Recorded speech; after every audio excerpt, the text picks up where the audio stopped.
Assalamualaikum warahmatullahi wabarakatuh. Perkenalkan saya Delayu Maharani, mahasiswi program Profesi Studi Nurse Universitas Indonesia Maju. Hari ini saya akan menjelaskan mengenai WOC dari atresia ductus hepaticus atau atresia biliar. Berikut dari bagian WOC-nya. Masuk ke dalam definisinya, atresia biliar itu sendiri adalah merupakan penyakit hati yang ditandai dengan obstruksi dan fibroobliterasi progresif saluran biliar ekstrahepatik. Atresia biliar merupakan kelainan kongenital yang berhubungan dengan cholangiohepatic intrauter, di mana saluran empedu mengalami fibrosis.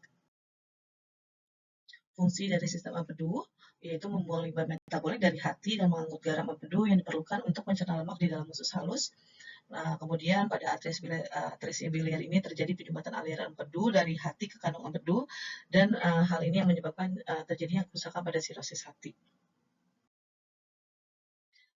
Untuk pasien atresia biliar sendiri itu dibagi menjadi dua grup. Yang pertama itu ada perinatal form atau isolate biliary atresia, sekitar 65-90%. Bentuk ini ditemukan pada neonatal dan bayi berusia 2-8 minggu.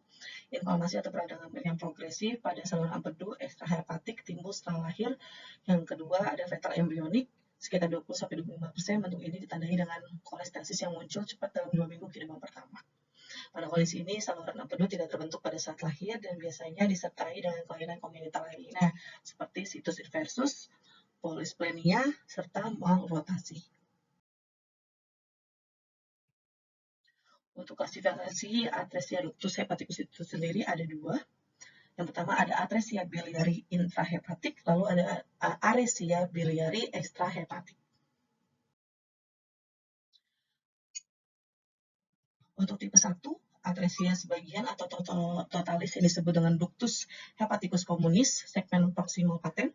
Tipe kedua A, obliterasi ductus hepaticus communis atau ductus biliaris communis, ductus cysticus, dan kandung empedu semuanya. Lalu tipe 2B, obliterasi ductus biliar communis, ductus hepaticus communis, ductus cysticus, kandung empedu normal. Dan yang ketiga ada obliterasi pada semua sistem ductus biliar ekstrahepatik sampai ke hilos. Etiologi atresia ductus hepaticus, yang pertama itu ada proses inflamasi berkepanjangan sehingga menyebabkan kerusakan progresif pada ductus biliar ekstrahepatik sehingga menyebabkan hambatan pada aliran empedu. Lalu faktor genetik ikut berperan juga dikaitkan dengan adanya kelainan kromosom trilosomi di kromosom 17, 18, dan 21. Serta terjadinya proses imunologi, infeksi virus terutama revirus tipe 3, dan yang keempat asam empedu yang toksik. Manifestasi klinisnya sendiri, gejala yang muncul itu setelah usia 2 minggu. Yang pertama icterus, kekuningan pada kulit dan mata, urinnya berubah menjadi gelap, feses berwarna pucat atau seperti dempul, penurunan berat badan. Gejala yang muncul saat bayi mencapai usia 2-3 bulan, gangguan pertumbuhan, gatal-gatal, rewel, dan splenomegali.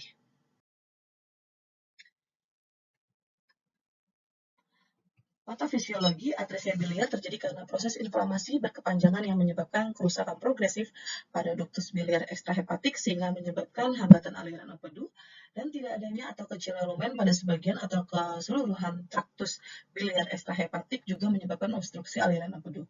Obstruksi saluran biliar ekstrahepatik akan menimbulkan hiperbilirubinemia terkonjugasi yang disertai bilirubinuria. Lalu obstruksi saluran biliar ekstrahepatik dapat total maupun parsial. Obstruksi total dapat disertai tinja yang alkoholik. Penyebab tersaring obstruksi biliar itu ekstrahepatik adalah sumbatan batu empedu pada ujung bawah ductus choledecus, karsinoma kaput pankreas, karsinoma ampula vateri, struktura pasca peradangan dan otoperasi, serta obstruksi pada saluran empedu ekstrahepatik menyebabkan obstruksi aliran normal empedu dari hati ke kantong empedu dan usus. Akhirnya dia membentuk suatu sumbatan dan menyebabkan cairan empedu itu balik lagi ke hati dan akan menyebabkan peradangan, edema, serta degenerasi hati. Lalu jika cairan empedu tersebar ke dalam aliran darah dan kulit, akan menyebabkan rasa gatal. Nah, bilirubin yang tertahan di dalam hati itu juga akan dikeluarkan ke dalam aliran darah yang dapat mewarnai kulit dan bagian putih mata sehingga berwarna kuning. Komplikasi atresia ductus hepaticus sendiri, yang pertama kolangitis, hipertensi portal, hepatopulmonary syndrome, dan hipertensi pulmonar. Pemeriksaan diagnostik yang bisa dilakukan yang pertama kali ada pemeriksaan USG abdomen, biopsi hati, ERCP atau endoskopik retrograde kolangioparektografi. Lalu laboratoriumnya yang pertama pemeriksaan serum darah, pemeriksaan urin, pemeriksaan feses.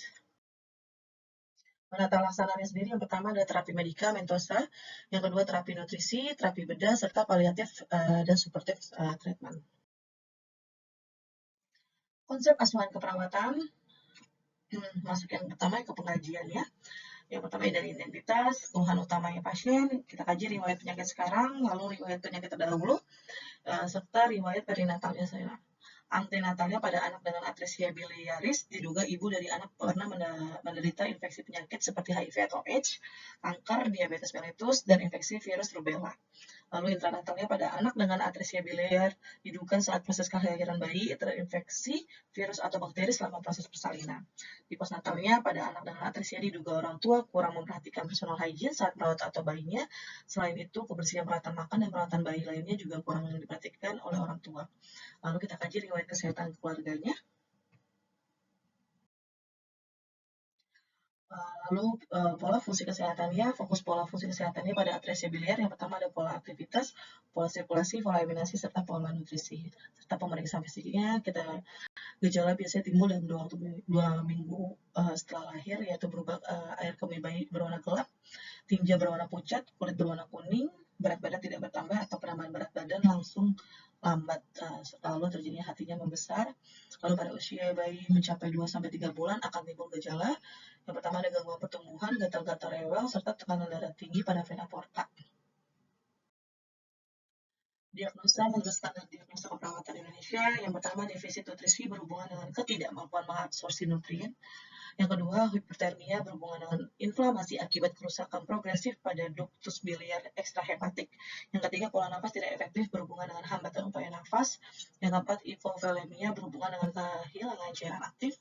Yang kelima, gangguan integritas kulit berhubungan dengan perubahan hormonal. Lalu ada gangguan tumbuh kembang berhubungan dengan efek ketidakmampuan fisik. Masuk intervensi atau perencanaan. Dari diagnosa defisit nutrisi berhubungan dengan ketidakmampuan mengabsorpsi nutrien. Setelah diberikan asuhan keperawatan selama 1x24 jam, diharapkan nutrisi anak dapat terpenuhi dengan ganti hasil adanya peningkatan berat badan sesuai dengan tujuannya, mampu mengidentifikasi nutrisi sesuai dengan kebutuhan, lalu tidak ada tanda-tandanya malnutrisi. Lalu observasi dari tindakan dari intervensi keperawatannya, yang pertama identifikasi status nutrisinya, lalu berikan makanan tinggi serat, tinggi protein, dan vitamin larut lemak. Lalu anjurkan keluarga untuk memberikan makanan dengan porsi yang sedikit namun sering, serta lakukan kolaborasi dengan ahli gizi untuk menentukan jumlah kalori dan jenis nutrien yang diperlukan. Nah, tujuannya sendiri dari identifikasi nutrisi itu kan kita yang pertama untuk mengetahui pemenuhan nutrisi pasiennya. Lalu memberikan makanan tinggi protein itu kan untuk mengetahui kebutuhan nutrisi pasien. Lalu kita mengedukasi keluarga untuk memberikan nutrisi yang cukup baik untuk pasien. Lalu kita melakukan kolaborasi untuk membantu pasien memilih makanan sesuai dengan keadaan dengan kebutuhan pasiennya. Untuk diagnosa yang kedua, hipertermia berhubungan dengan inflamasi akibat kerusakan progresif pada ductus biliar ekstrahepatik. Setelah dilakukan asuhan keperawatan selama 1x24 jam, diharapkan suhu tubuh dalam batas normal dengan kriteria suhu tubuh dalam batas rentang normal sekitar 36,5 sampai 37 derajat. Nah, dan pernafasannya dalam rentang normal, terus tidak ada perubahan warna kulit, tidak ada pusing. Lalu intervensi keperawatannya, yang pertama ada identifikasi penyebab hipertermia seperti dehidrasi terpapar lingkungan panas. Lalu untuk menghindari hal yang bisa menyebabkan terjadi kenaikan suhu, lalu berikan kompres hangat pada daerah dahi, aksila, dan lipatan paha untuk menurunkan suhu tubuh untuk pasien. Lalu edukasi anjurkan keluarga untuk memberikan minuman yang cukup untuk membantu memenuhi asupan cairan serta mengganti jumlah cairan yang hilang melalui evaporasi. Lalu lakukan kolaborasi pemberian cairan dan elektrolit untuk mengganti jumlah cairan yang hilang. Untuk diagnosa ketiga, pola nafas tidak efektif berhubungan dengan hambatan upaya nafas setelah diberikan asuhan keperawatan selama 24 jam diharapkan pola nafas efektif dengan kriteria hasilnya menunjukkan jalan nafas yang paten, kalian tidak lagi merasa tercekik, yang nafas, frekuensi nafas dalam rentang normal, lalu tidak ada suara nafas yang abnormal, terus suara nafas tambahan. Observasi, monitor, kaji pola nafas pasien, misalnya terjadi ada gradip, takibna, hiperventilasi atau pernafasan kusmaul.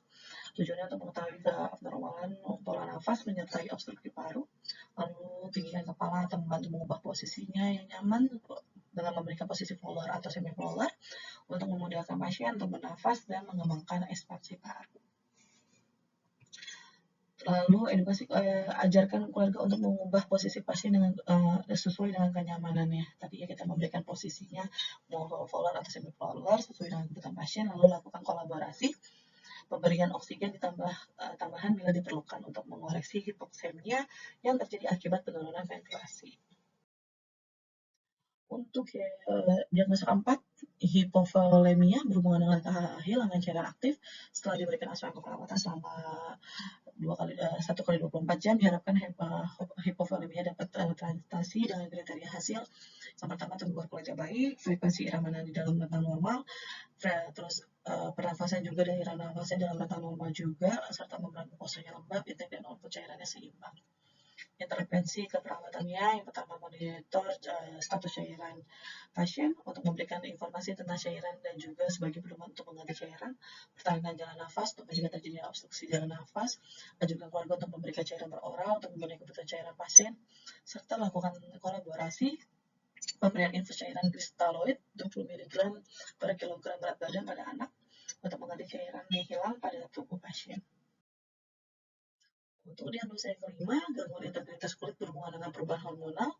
Setelah dilakukan asuhan keperawatan selama 1 kali 24 jam, diharapkan integritas kulit tidak mengalami kerusakan dengan kriteria hasil. Yang pertama, integritas kulit yang baik bisa dipertahankan, elastisitas, temperatur, vibrasi, tidak ada luka atau lesi pada kulit, lalu mampu melindungi kulit dan mempertahankan kelembapan kulit dan perawatan alami. Intervensi keperawatannya, yang pertama, identifikasi penyebab integritas kulit. Lalu untuk menghindari hal yang memperparah terjadinya kerusakan integritas kulit, lalu ubah posisi pasien, ubah 2 jam jika pasien tidak baring untuk mencegah terjadinya edema, lalu anjurkan pasien menggunakan lotion untuk tetap menjaga kelembapan tubuh pasien. Lalu gangguan tubuh kembang berhubungan dengan efek ketidakmampuan fisiknya. Setelah dilakukan asuhan keperawatan selama 1 kali 24 jam, diharapkan pertumbuhan dan perkembangan anak meningkat dengan kriteria hasil. Yang pertama, anak berfungsi optimal sesuai tingkatannya. Yang kedua, status nutrisinya seimbang, status pertumbuhan sesuai dengan usia anak. Intervensi keperawatannya diidentifikasikan pencapaian tugas perkembangan anak, pertahankan lingkungan yang mendukung agar perkembangan anak optimal, lalu anjurkan orang tua untuk berinteraksi sesering mungkin, lalu lakukan kolaborasi, menuju ke konseling bila diperlukan. Baik, sekian dari kami penjelasan saya tentang nutrisi biliar. Saya akhiri wabillahi taufiq wal hidayah. Wassalamualaikum warahmatullahi wabarakatuh.